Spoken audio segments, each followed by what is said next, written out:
बाघ की बिरादरी का एक तेज और भयानक जानवर होता है जैगुआर। इनकी संख्या अब तेजी से घट रही है। जैगुआर और तेंदुए को पहचानना बहुत मुश्किल होता है। इनके अंदर कोई भी कंफ्यूज हो सकता है, लेकिन ध्यान से दोनों को देखे तो इनके सिर, चेहरे और खाल से इनका फर्क पता आसानी से चल सकता है। तेंदुए और जैगुआर दोनों अकेला ही रहना पसंद करते हैं, यहाँ तक कि यह दूसरे जैगुआरों से भी कभी नहीं मिलते।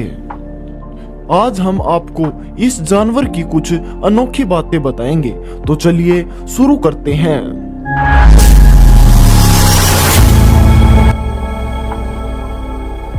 90 के दशक तक खाल के लिए जैगुआर का बहुत ज्यादा शिकार किया जाता था। उसके बाद इन्हें बचाने की मुहिम शुरू हो गई। आज शिकार भले ही कम हो गया हो, लेकिन स्थानीय गांव वाले और किसानों से यह अब सुरक्षित नहीं है। वैसे तो जैगुआर इंसानों पर कम ही हमला करते हैं। जैगुआर ऐसे इलाके में पाए जाते हैं जहां भोजन की मात्रा कम होती है। ऐसे में उन्हें लंबी दूरी तय करनी पड़ती है। वह पेड़ों पर भी आसानी से चढ़ सकते हैं।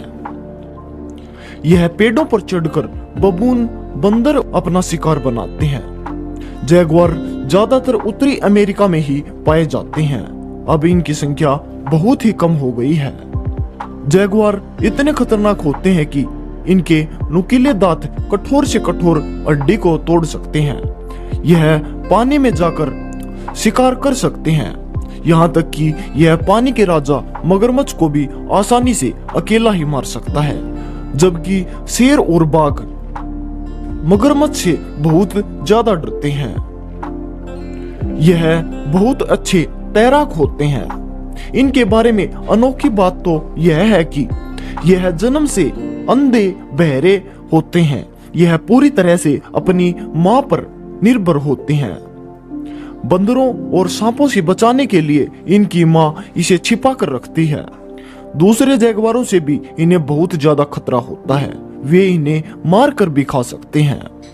यही वजह है कि मां बच्चों को जन्म देने के लिए चट्टानों का सुरक्षित घेरा चुनती है, जहां खतरा कम से कम होता है।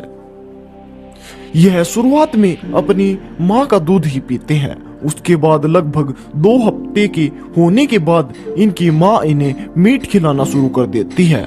वह अपने बच्चों का पेट भरने के लिए खुद शिकार करती है। इस दौरान वह अपने बच्चों को शिकार करना, खाने, तैरने और पानी के स्रोत ढूंढने जैसे गुण सिखा देती है। साथ ही साथ वह दूसरे जैगुआरों से छिपने के लिए भी उसे बहुत सी चीजें बता देती है। 3 महीने के होने के बाद जैगुआर के बच्चे शिकार की कोशिश करने लग जाते हैं। शिकार करने में इनकी मां इन्हें पूरा सहयोग करती है। जब यह 18 महीने के हो जाते हैं तो अपनी मां को छोड़कर एक नए इलाके की ओर चले जाते हैं। एक बार मां से बिछड़ने के बाद यह दोबारा कभी भी अपनी मां से नहीं मिल पाते। यह अपना अलग अलग इलाका चुन लेते हैं। उम्मीद है कि आपको यह जानकारी जरूर पसंद आई होगी। अगर आपको यह जानकारी अच्छी लगी हो तो इस वीडियो को लाइक और चैनल को सब्सक्राइब करके हमें सपोर्ट जरूर करना। मिलते हैं आपसे एक नई वीडियो में फिर से।